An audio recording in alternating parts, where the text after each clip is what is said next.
This episode of Our Wyoming Life is sponsored by you. To all of our generous supporters through Patreon, both Erin and I want to thank you from the bottom of our hearts. To learn more how you can support this channel, please follow the link in the description to our Patreon page. Hi, I'm Mike, and according to Leonardo da Vinci, water is the driving force of all nature, and at the same time, it's the driving force of the ranch. Without it, we have no animals, no crops, nothing. Join me as we take a look at the cool, refreshing side of the ranch with water on our Wyoming Life.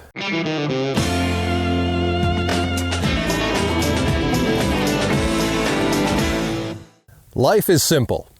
Just add water. On the ranch, water is everything.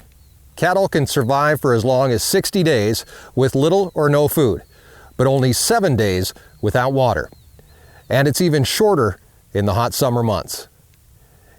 In any given mammal, 60% of their body weight is made up of water, which constantly has to be replenished, and it's no different in cows.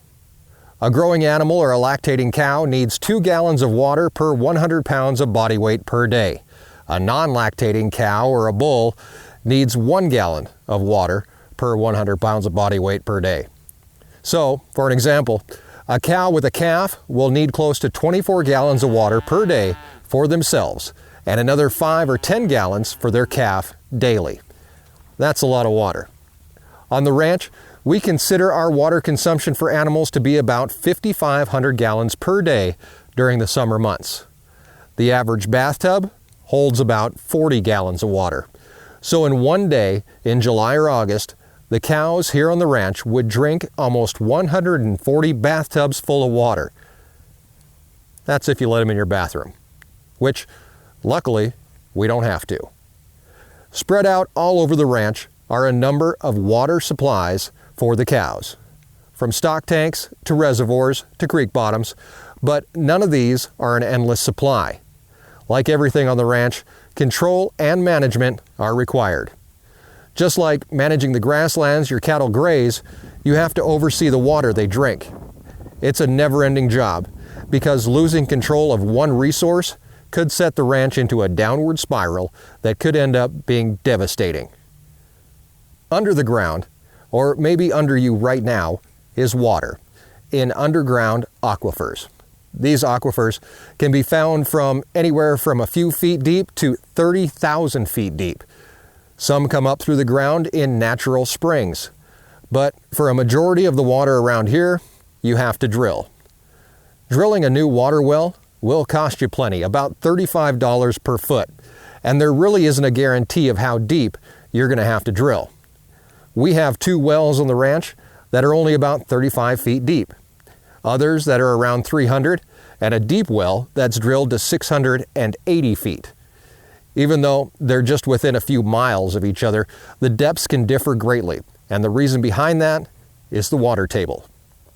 The water table is the top level of water found underground in the cracks and spaces in the soil, sand, and rock.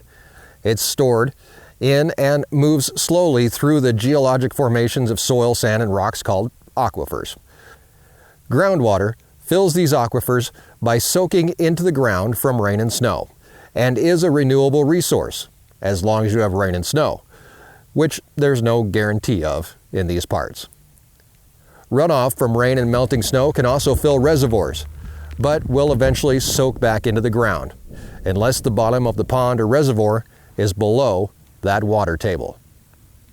Here on the ranch, renewable or not, water is very valuable and requires supervision, and water management starts right here at the hydrant. We have 6 water wells spread across the ranch, each producing water that animals drink. Hydrants are normally used to fill stock tanks. Our average stock tank measures 10 feet around and 2 feet deep, each holding about 1,000 gallons of water. Each pasture that the cattle graze has at least 1 stock tank in it. Cattle will generally only travel about a mile from any given water source, so our goal on the ranch is to make sure that water is available in strategic locations throughout the pastures. This ensures equal and even grazing of the grassland, and in some cases, We will even move water tanks and fill them with the fire truck to move cattle to better grazing areas. All summer long, it's important to make sure that stock tanks are always full, and that's where floats come into play. A float is hooked up to a water hydrant and in turn attached to a stock tank.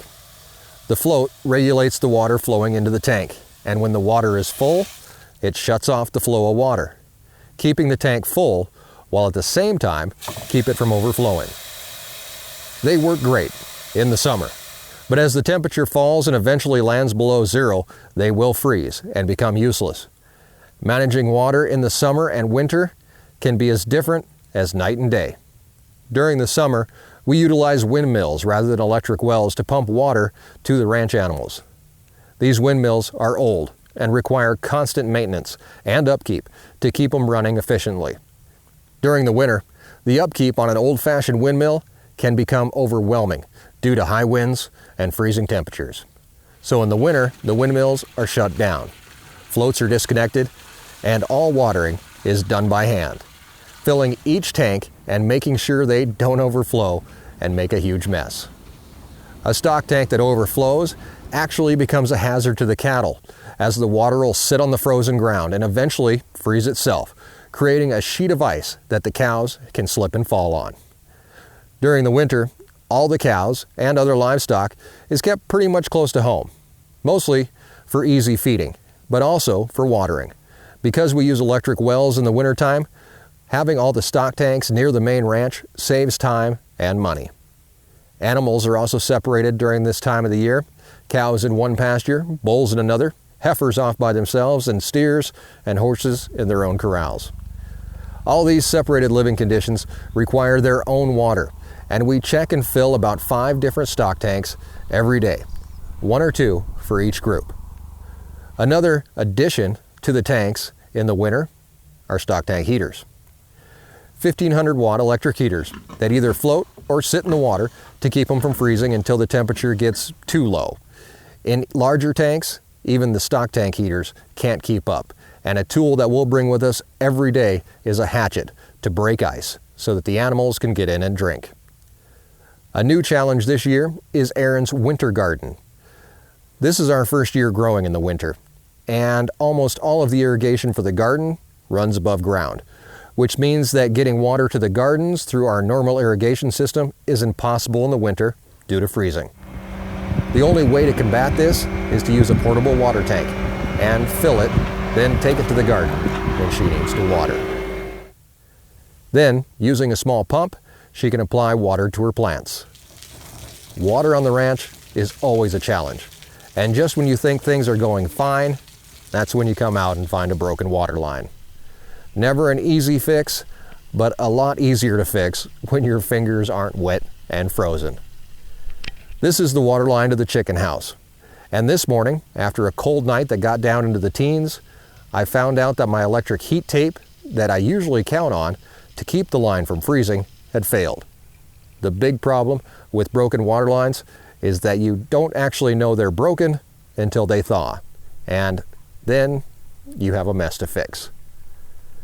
But after a quick trip to town for parts, it's just a matter of time to fix the broken section of pipe, then replace the defective heating tape and hope that that holds out.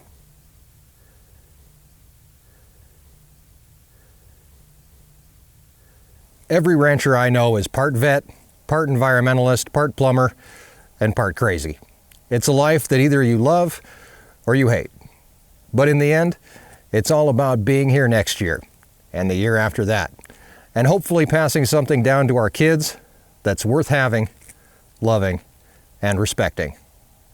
Water is everywhere, and without it, this would be straight whiskey. Water shouldn't be taken for granted. And I'm going to sit here and hydrate myself. If you'd like to join the herd and become a ranch hand yourself, make sure you click that subscribe button and join us on a journey through hard work, dedication, and sometimes disappointment. But when the day is done, we can all look back and say there's no limit to what we can achieve. Quick side note, thanks to everybody that wished me a happy birthday on Facebook and Instagram this week. It was a little overwhelming and a whole lot humbling. but because I couldn't reply to everybody, I just want to say thank you. And this one's for you. Have a great week, and thanks for joining us in our Wyoming Life.